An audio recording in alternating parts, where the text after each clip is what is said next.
नमस्कार दोस्तों। OPS NPS को जो पुरानी मांगे पेंशन में बदलने का फॉर्मूला, सरकार को नहीं होगा घाटा, मिलेगा 1 लाख करोड़ का सालाना राजस्व। अब दोस्तों ये क्या, आगे वीडियो में बात करेंगे। कर्मचारी नेताओं के मुताबिक दरअसल सरकार केवल एनपीएस सुधार पर बात करना चाहती है, जबकि कर्मचारी संगठन जो है ओपीएस की मांग कर रहे हैं। देश में पुराने पेंशन बहाली को लेकर बहुत छिड़ी हुई है। सरकारी कर्मचारी संगठन केंद्र पर लगातार दबाव बनाते हुए हैं कि उन्हें गारंटीकृत पेंशन जो है वही चाहिए। वित्त मंत्री की कमेटी 15 जुलाई को स्टाफ साइट जेसीएम के प्रतिनिधियों से चर्चा कर चुकी है। उस चर्चा में सरकार की तरफ से जो बातें कही गई उन पर कर्मचारी संगठन सहमति जो है वो दिखाई नहीं पड़े थे। अब पीएम मोदी शनिवार को स्टाफ साइट की राष्ट्रीय परिषद जेसीएम के प्रतिनिधियों से बातचीत करेंगे। कर्मचारी नेताओं के मुताबिक दरअसल सरकार केवल एनपीएस सुधार पर बात करना चाहती है, जबकि कर्मचारी संगठन ओपीएस की मांग कर रहे हैं। National mission for old pension scheme Bharat के राष्ट्रीय अध्यक्ष डॉक्टर मंजीत सिंह पटेल कहते हैं कि कर्मियों को गारंटीकृत पेंशन सिस्टम ही चाहिए। उन्होंने सरकार को वह फॉर्मूला भी सुझाया कि किस तरह से सरकार एनपीएस और ओपीएस में बदल सकती है। पटेल कहते हैं अगर एनपीएस में ओपीएस वाले सारे फायदे मिल रहे हैं तो नाम बदलने से कोई मतलब नहीं है। पेंशन स्कीम का कोई भी नाम रखा जा सकता है। उन्होंने सरकार को एक ऐसा सुझाव दिया जिसमें एनपीएस को ओपीएस में बदलकर केंद्र सरकार पर हर साल 1 लाख करोड़ रुपए के राजस्व की जो है वापसी कर सकती है। बतौर डॉक्टर मंजीत पटेल, सरकार पर आर्थिक बोझ को कम करने और पेंशन के लिए मार्केट से व्यवस्था करने के उद्देश्य से 1/1/2004 से पुरानी पेंशन व्यवस्था को त्याग कर नेशनल पेंशन सिस्टम को अमल में लाया गया था। पश्चिम बंगाल को छोड़कर सभी राज्यों में अलग अलग समय पर इस पर नई पेंशन व्यवस्था को लागू कर दिया गया। पिछले 8-7 वर्षों से इस व्यवस्था के खिलाफ राज्यों और केंद्र में बड़े बड़े आंदोलन चल रहे हैं।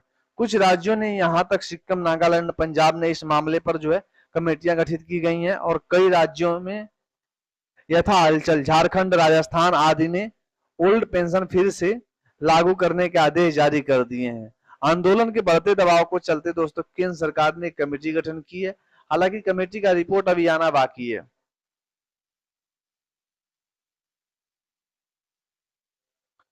इस बीच यह बहुत छिड़ गई है कि पुरानी पेंशन देश की अर्थव्यवस्था पर भार साबित होगा और यह राज्यों को दिवालिया बनाएगा। National mission for old pension scheme के राष्ट्रीय अध्यक्ष के अनुसार अब यह सब समझाने की जरूरत नहीं है कि पुरानी पेंशन व्यवस्था से मूलभूत अंतर क्या है। पुरानी पेंशन जीपीएस के नाम से मिनिमम 7% जो है अंशदान लिया जाता है। इससे पेंशन कर्मचारी अपनी मर्जी से बेसिक सैलरी के बराबर दोस्तों काटा जा सकता है।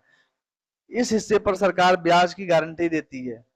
कर्मचारी अपनी सुविधा अनुसार यह पैसा निकाल सकता है। सेवानिवृत्त पर यह पैसा जो है पूरा उसको एक मुक्त मिल जाता है। पैसा तो सेवानिवृत्त पर उसे जो है अंतिम सैलरी 50% पेंशन के रूप में अलग से हर महीने मिलता है। यह पैसा डीए के कारण बढ़ता रहता है। पे कमीशन का लगभग पेंशनर्स को मिलना था। National mission for old scheme Bharat के राष्ट्रीय अध्यक्ष के अनुसार यह बात समझाने की जरूरत नहीं और पुरानी पेंशन व्यवस्था को मूलभूत अंतर क्या है। पुरानी पेंशन में जीपीएफ नाम से मिनिमम 7% का अंशदान लिया जाता है। इसे कर्मचारी अपनी मर्जी से बेसिक सैलरी के बराबर कटा सकता है। इस हिस्से पर सरकार ब्याज की गारंटी देती है। अब दोस्तों ये 50% तक आप लोगों को बताया ही। अब इसमें दोस्तों आप लोगों को समझाने की कोई जरूरत है नहीं, आप लोगों को अच्छे से समझ में आ गया होगा। अब अगर बात करें हम, इसके लिए एनपीएस व्यवस्था की अभिशाप भी बन गई है। पटेल बताते हैं हालांकि इस पैसे पर ब्याज की कोई गारंटी नहीं देता है। सेवानिवृत्त पर जिनका भी कॉपर्स इकट्ठा हो जाता है उनका 7% जो है फंड के रूप में कर्मचारी को दिया जाता है। 40% फंड उसको पेंशन के रूप में एंट्री के रूप में लाना पड़ता है। अब समस्या यह है कि जिन कर्मचारियों की रिटायरमेंट 25 से 30 साल की नौकरी के बाद होगी उन्हें ठीक ठीक ठाक पेंशन जो है वो मिल सकती है। जिनकी रिटायरमेंट पर 15 से 20 साल की नौकरी में ही हो रही है उनके लिए एनपीएस व्यवस्था में अभिशाप बन गई है। वजह है कि इतनी नौकरी में कॉपर्स बहुत कम बनाता है। उसके 40% पर वजह इतनी नौकरी कॉपर्स बहुत कम बनता है, उसके 40% पर पेंशन और भी कम बनाती है। इसी कारण खासकर राज्यों में लोगों को 2000 से 3000 रुपए की पेंशन मिल रही है। विरोध का यही प्रमुख कारण है कि पुरानी पेंशन व्यवस्था में एक और गारंटीकृत किसी को पेंशन 9000 रुपए से कम नहीं हो सकती है। कम बनाने पर उसको 9,000 रुपए पेंशन के साथ डीए दिया जाता है। इसके चलते कर्मचारियों को old age social income security की गारंटी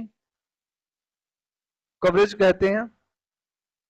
सरकार को एनपीएस में करने होंगे कुछ बदलाव। अब यह देखने की जरूरत है कि क्या वास्तव में पुरानी पेंशन या देश के किसी राज्य में दिवालिया कर सकती है, क्या इसे फिर से लागू किया जा सकता है या नहीं। एनपीएस को ओपीएस में बदला जा सकता है। पटेल के अनुसार इस विषय में स्टडी यही कहती है कि एपीएस को व्यवस्था को बनाए बिना खत्म किए भी कुछ बदलाव करके इसको ओपीएस जैसा या ओपीएस ही बनाया जा सकता है। पहली बात यह है कि पुरानी पेंशन में सरकार कोई अंशदान नहीं देती थी, जबकि एनपीएस में उसे 14% अतिरिक्त सैलरी देनी पड़ती है सेवानिवृत्त पर। फिक्स ब्याज के चलते भी कर्मचारी अपना अंशदान को 2 से 4 गुना बढ़ा सकते हैं। मार्केट में लिक्विडिटी और इन्वेस्टमेंट के अप्रत्याशित रूप से बढ़ सकता है। तकरीबन 6,000 करोड़ रुपए हर महीने मिलते हैं। चूंकि अब 20 वर्षों में एनपीएस का रिटर्न हमेशा जीपीएस से ज्यादा रहा है, तो कर्मचारियों के अंशदान पर 7% की गारंटी देना भी कोई बड़ी चुनौती नहीं है। बैंकों में ऐसा करना भी चाहिए, क्योंकि देश भर में 85 लाख कर्मचारी से उन्हें तकरीबन 6,000 करोड़ रुपए हर महीने मिलते हैं। ये एक बड़ी बात है कि अगर ये बंद हो जाए तो इन बैंकों का चलना फिरना मुश्किल हो जाएगा।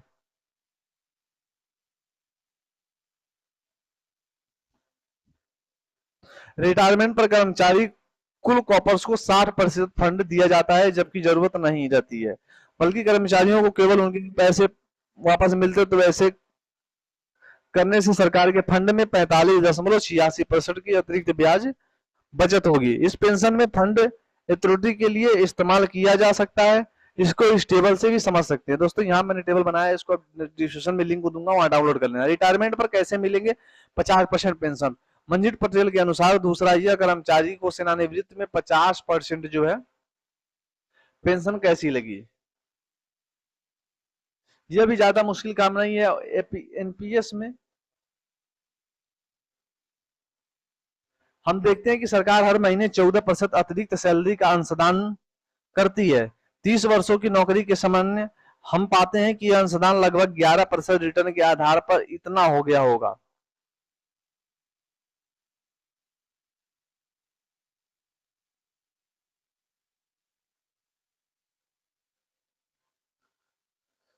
यह अंशदान लगभग 11% की रिटर्न के आधार पर इतना हो जाता है कि उस ओपीएस के बराबर पेंशन दी जा सकती है। अगर सरकार अपने अंशदान को ओपीएस के बराबर पेंशन देने की व्यवस्था कर दे तो यह कन्फर्म उसके पास ही वापस आ जाएगा। जबकि एनपीएस में हम दोनों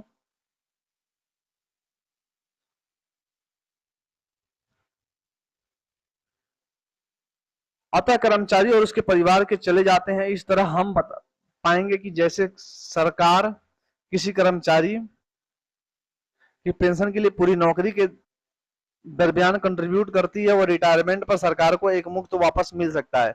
यह प्रतिक्रिया ऐसे साइकिल का निर्माण करेगी जिससे नया पेमेंट पेंशन फंड तैयार हो जाएगा। और उसे बड़ी बात यह होगी कि किसी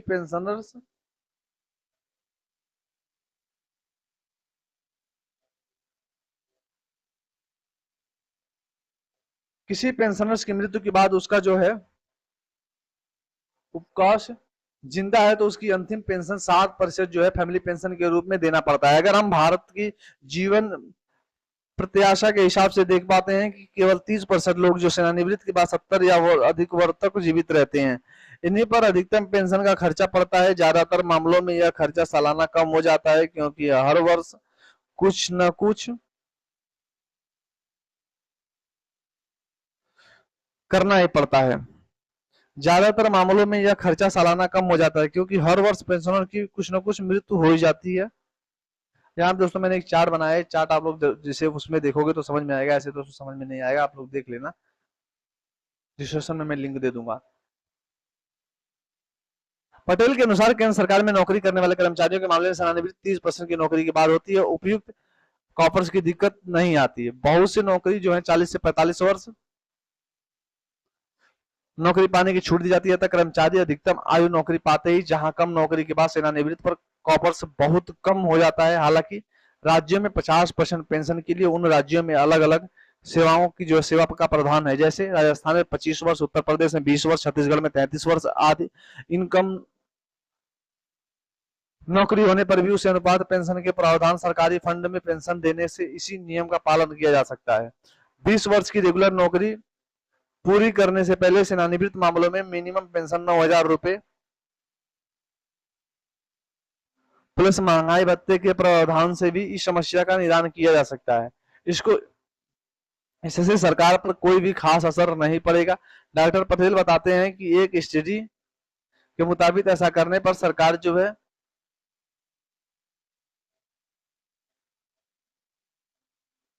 वर्ष 2023 से प्रति 1 लाख करोड़